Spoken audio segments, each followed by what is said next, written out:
ತಾಳ್ಮೆಯಿಂದ ಆಗತಕ್ಕಂಥ ಲಾಭಗಳೇನು, ವೃಕ್ಷಗಳಿಗೆ ಪರಮಾತ್ಮ ಯಾಕೆ ಅನುಗ್ರಹ ಮಾಡಿದ್ದಾನೆ ಅಲ್ಲಿಗಾಗಿ ರಾಮಾಯಣದ ಒಂದು ಉದಾಹರಣೆ ನೆನಪಾಗ್ತದೆ. ವಾಲ್ಮೀಕಿ ರಾಮಾಯಣದಲ್ಲಿ ಒಬ್ಬ ಕಥೆ ಹೇಳುವಾಗ ಹೇಳ್ತಾರೆ, ಅಯೋಧ್ಯ ಪಟ್ಟಣದಲ್ಲಿ ಒಬ್ಬ ಬಡಿಗ ಇದ್ದ, ಕಾರ್ಪೆಂಟರ್, ಕಟ್ಟಿಗೆ ವೃತ್ತಿಯನ್ನು ಮಾಡತಕ್ಕಂಥ ಅದನ್ನೇ ವೃತ್ತಿಯಿಂದ ಬದುಕ್ತಾ ಇರತಕ್ಕಂಥ ವ್ಯಕ್ತಿ ಕಾರ್ಪೆಂಟರ್, ಬಡಿಗ ಅಂತಾರೆ. ಬಡಿಗ ವೃತ್ತಿಯಿಂದ ಇರತಕ್ಕಂಥ ಒಬ್ಬ ವ್ಯಕ್ತಿ ಇದ್ದ. ಅವನಿಗೆ ಬೇರೆ ಬೇರೆ ಆಗಿರತಕ್ಕಂಥ ಮರಗಳನ್ನ ಕತ್ತರಿಸಿ ಕಿಟಕಿಗಳನ್ನು, ಬಾಗಿಲುಗಳನ್ನು, ಬೇರೆ ಬೇರೆ ಪದಾರ್ಥಗಳನ್ನು ಮಾಡಿ ಮಾರಾಟ ಮಾಡತಕ್ಕಂಥ, ಉಪಜೀವನ ಮಾಡತಕ್ಕಂಥ ಅವನ ವೃತ್ತಿ ಅದು. ಅಯೋಧ್ಯ ಪಟ್ಟಣದಲ್ಲಿ ಹೋದ, ಸಂಚಾರ ಮಾಡ್ತಾ ಹೋದ. ಯಾವ ವೃಕ್ಷವನ್ನು ನಾನು ಇವತ್ತು ಕಟ್ ಮಾಡಬೇಕು, ಯಾವ ವೃಕ್ಷ ನನಗೆ ಬೇಕು ಅಂತ, ಜೊತೆಗೆ ಕರಗಸು ಅಂತ ಕರಗಸುಗಳನ್ನ, ಕೊಡಲಿಗಳನ್ನ ಎಲ್ಲ ತೆಗೆದುಕೊಂಡು ಹೋದ. ಸಾಲಾಗಿರ್ತಕ್ಕಂಥ ಮರಗಳು, ಎಲ್ಲ ಮರಗಳು ಅತ್ಯಂತ ತಾಳ್ಮೆಯಿಂದ ಧೂಳು, ಗಾಳಿ, ಮಳೆ ಎಲ್ಲ ತಡ್ಕೊಂಡಿರ್ತಕ್ಕಂಥ ಅನೇಕ ವೃಕ್ಷಗಳಲ್ಲಿ ಕೊನೆಗೆ ಯಾವುದೊಂದು ಸಾಗವಾನಿ ವೃಕ್ಷ, ಸಾಗವಾನಿ ಮರ ನೋಡಿದ. ಇದು ಸರಿಯಾಗಿದೆ, ಇದು ನನಗೆ ಉಪಜೀವನಕ್ಕೆ ಯೋಗ್ಯವಾಗಿರ್ತಕ್ಕಂಥ ವೃಕ್ಷ, ಇದನ್ನ ಕತ್ತರಿಸಬೇಕು ಅಂತ ಯೋಚನೆ ಮಾಡಿಕೊಂಡು ಕೊಡಲಿಯನ್ನು ತೆಗೆದುಕೊಂಡು ಮೊದಲು ಮೇಲೆ ಹತ್ತಿ ಸಣ್ಣ ಸಣ್ಣದಾಗಿರ್ತಕ್ಕಂಥ ಎಲ್ಲ ರೆಂಬೆಗಳನ್ನು ಒಂದೊಂದಾಗಿ ಕತ್ತರಿಸಿದ.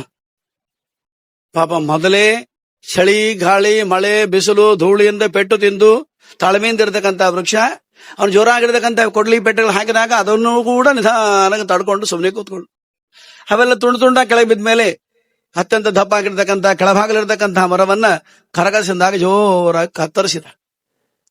ನಮ್ಮ ಬೆರಳುಗಳನ್ನು, ನಮ್ಮ ಅಂಗಾಂಗಗಳನ್ನು ಯಾರಾದ್ರೂ ಒಂದೊಂದಾಗಿ ತುಂಡು ಮಾಡದೆ ಕತ್ತರಿಸಿ ನಮ್ಗೆ ಎಷ್ಟು ನೋವು ಆಗ್ತಾರೆ ಹೇಳ್ರಿ.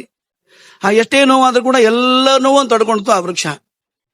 ಎಲ್ಲವನ್ನ ಕತ್ತರಿಸಿ ತುಂಡು ಮಾಡಿ ತನಗೆ ಯಾವ ರೀತಿಯಾಗಿ ಬೇಕು ಆ ವಿಧವಾದ ವ್ಯವಸ್ಥೆಯನ್ನು ಮಾಡಿಕೊಂಡು ಮನೆಗೆ ತಂದು ಅದನ್ನ ಸ್ಮೂತ್ ಆಗಿ ಮಾಡಿಕೊಂಡು ಏನ್ ಬೇಕು ಕಿಟಕಿಗಳನ್ನ, ಬಾಗಿಲುಗಳನ್ನ ಏನೇ ಮಾಡಬೇಕಾಗಿತ್ತು ಆ ವಿಧವಾದ ಎಲ್ಲ ಪದಾರ್ಥವನ್ನು ಮಾಡಿದ.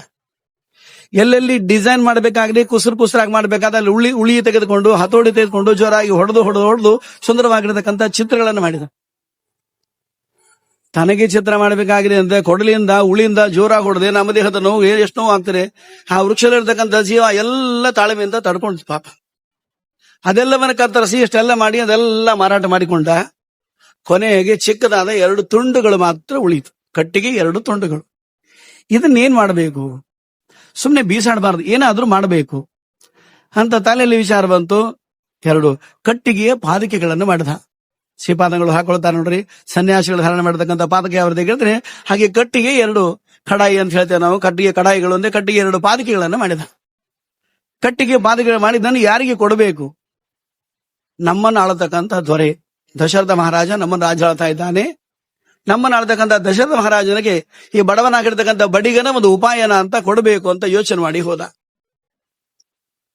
ದ್ವಾರಪಾಲಕ ಒಳಗಡೆ ಬಿಡಬೇಕು ಅಂತ ಅನುಮತಿ ಕೇಳಿದ. ಮಹಾರಾಜರು ಬಿಡ್ಲಿಕ್ಕಾಗಿ ಅನುಮತಿಯನ್ನು ಕೊಟ್ರು. ಒಳಗಡೆ ಹೋದ್ಮೇಲೆ ಒಂದು ತಟ್ಟೆಯಲ್ಲಿ ಇಟ್ಕೊಂಡಿದ್ದ, ಅದ್ರ ಮೇಲೆ ಒಂದು ಬಟ್ಟೆ ಮುಚ್ಚಿದ್ದ. ಸ್ವಾಮಿ, ಬಡವನಾಗಿರ್ತಕ್ಕಂಥ ಬಡಿಗನ ಇದೊಂದು ಸಣ್ಣದಾಗಿರ್ತಕ್ಕಂಥ ಉಪಾಯನ ಅಂತ ಕೊಟ್ಟ. ದಶರಥ ಮಹಾರಾಜ ಮೇಲಿರ್ತಕ್ಕಂಥ ಬಟ್ಟೆ ತೆಗೆದು ನೋಡ್ತಾನೆ, ಸನ್ಯಾಸಿಗಳು ಧಾರಣೆ ಮಾಡತಕ್ಕಂಥ 2 ಕಟ್ಟಿಗೆಯ ಪಾದಕೆಗಳು. ಅವನು ಚಕ್ರವರ್ತಿ ಆಗಿರ್ತಕ್ಕಂಥ ಸೂರ್ಯವಂಶದ ಮಹಾರಾಜ. ಈ ಸನ್ಯಾಸಿಗಳು ಧಾರಣೆ ಮಾಡತಕ್ಕಂಥ ಕಟ್ಟಿಗೆ ಪಾದಕ ತೊಗೊಂಡು ನಾನೇನ್ ಮಾಡಬೇಕು ಅಂತ ಯೋಚನೆ ಮಾಡದ. ಪಾಪ ಬಡಿಗ ಕೊಡ್ತಾ ಇದ್ದಾನೆ, ಬಡವ ಕೊಡ್ತಾ ಇದ್ದಾನೆ, ಸ್ವೀಕಾರ ಮಾಡದಾಯ್ತು ಅಂತ ಸುಮ್ಮನೆ ಅದ ಕೈ ಮುಟ್ಟಿದ. ಸೇವಕರಿಗೆ ಕೈ ಮಾಡಿದ. ಸೇವಕರು ಒಳಗಡೆ ಎಲ್ಲೋ ಒಂದ್ ಕಡೆ ಬೀಸಾಡಿಬಿಟ್ರು. ಎಷ್ಟೆಷ್ಟೋ ಜನರು ಯಾರ್ಯಾರ ಏನೋ ಉಪಾಯವನ್ನು ಕೊಡ್ತಿರ್ತಾರೆ. ಕೊಡ್ತಕ್ಕಂಥ ಎಲ್ಲ ಉಪಾಯಗಳನ್ನು ವೈದ್ಯ ಎಲ್ಲಿ ಇಡಬೇಕು ಹಾಗಿಡುವಂತೆ ಎಲ್ಲೋ ಒಂದ್ ಕಡೆ ಬಿದ್ದು ಬಿಡುತ್ತದೆ, ಕೂತ್ಕೊಂಡು. ಕಾಲಾಂತರದಲ್ಲಿ ರಾಮಚಂದ್ರ ಬೇರ ಪರಮಾತ್ಮ ವನವಾಸಕ್ಕೆ ಹೋಗುವ ಪ್ರಸಂಗ ಬಂತು. ವನವಾಸಕ್ಕೆ ಹೋಗತಕ್ಕಂಥ ಪ್ರಸಂಗ ಬಂದಾಗ ರಾಮಚಂದ್ರ ಕಾಷಾಯ ವಸ್ತ್ರವನ್ನು ಧಾರಣೆ ಮಾಡಿದ. ರಾಜಪೋಷಾಕ ಎಲ್ಲವನ್ನು ಬಿಟ್ಟ. ಎಲ್ಲ ವಸ್ತ್ರವನ್ನು ತ್ಯಾಗ ಮಾಡಿಕೊಂಡು ಕಾಲಲ್ಲಿ ಮಾತ್ರ ಅದೇ ರಾಜರು ಧಾರಣೆ ಮಾಡತಕ್ಕಂಥ ಪಾದಕೆಗಳಿತ್ತು. ಇದನ್ನು ಕೂಡ ಬಿಡಬೇಕು, ಈ ಪೋಷಕ ಇದು ಯೋಗ್ಯವಲ್ಲ, ಬೇರೆ ನೀವು ಧಾರಣೆ ಮಾಡಬೇಕು ಅಂತ ಯೋಚನೆ ಮಾಡ್ತಾ ಇದ್ದ. ಆ ಕ್ಷಣದಲ್ಲಿ ಸೇವಕ ಹೇಳಿದ, ಸ್ವಾಮಿ, 16 ವರ್ಷಗಳ ಹಿಂದೆ ಒಬ್ಬ ಬಡಿಗ ನಿಮ್ಮ ಮಹಾರಾಜರಿಗೆ 2 ಪಾದಕೆಗಳ ಉಪಾಯನವನ್ನ ಕೊಟ್ಟಿದ್ದ, ಅದಲ್ಲೇ ಬೊಕ್ಕಸಲ್ಲಿ ಬಿದ್ದಿದೆ, ನಾನು ತರ್ತೇನೆ ಅಂತಂದು ರಾಮನ ಪಾದ ಮುಂದೆ ಇಟ್ಟ. ರಾಮಚಂದ್ರ ಬೇರ ಪರಮಾತ್ಮ ಅವೆರಡನ್ನೂ ತನ್ನ ಪಾದದಲ್ಲಿ ಧಾರಣೆ ಮಾಡಿದ. ಆ ಕಟ್ಟಿಗೆ ಇಷ್ಟು ಸಂತೋಷ ಆಯ್ತಂತೆ. ನಾನು ಇಷ್ಟು ದಿವಸ ರಸ್ತೆಯಲ್ಲಿ ನಿಂತ್ಕೊಂಡು ಚಳಿ, ಗಾಳಿ, ಮಳೆ, ಬಿಸಿಲು ಎಲ್ಲ ಪೆಟ್ಟುಗಳನ್ನು ತಡ್ಕೊಂಡೆ, ತಾಳ್ಮೆಯಿಂದ ಇದ್ದೆ. ಕೊಡ್ಲಿ ಪೆಟ್ಟನ್ನ ತಾಳ್ಮೆಯಿಂದ ತಡ್ಕೊಂಡೆ, ಕರಗಸದಿಂದ ಕತ್ತರಿಸುವ ನೋವನ್ನು ತಡ್ಕೊಂಡೆ, ಉಳಿಯಿಂದ ಹೊಡೆಯುವಾಗ ಜೋರಾಗಿರ್ತಕ್ಕಂಥ ಹತೋಟಿಯಿಂದ ಹೊಡೆಯುವಾಗ ಏನು ಆಯ್ತು ಎಲ್ಲ ತಡ್ಕೊಂಡೆ. ಕೊನೆಗೆ ಈ ತಾಳ್ಮೆಯಿಂದ ಸಿಕ್ಕ ಫಲ ನನಗೇನು? ರಾಮನ ಪಾದ. ಅಂತೂ ನಾನು ರಾಮನ ಪಾದವನ್ನು ಸೇರಿದೆ ಅಂತ ಬಹಳ ಸಂತೋಷ ಪಡ್ತಾನೆ. ರಾಮಚಂದ್ರ ಹಾಕಿಕೊಂಡ, ರಥದಲ್ಲಿ ಕೂತ್ಕೊಂಡ. ಸಂತೋಷಪಟ್ಟ 2ನೇ ಕ್ಷಣಕ್ಕೆ ಆ ಕಟ್ಟಿಗೆಗೆ ಅಹಂಕಾರ ಕೂಡ ಬಂತು.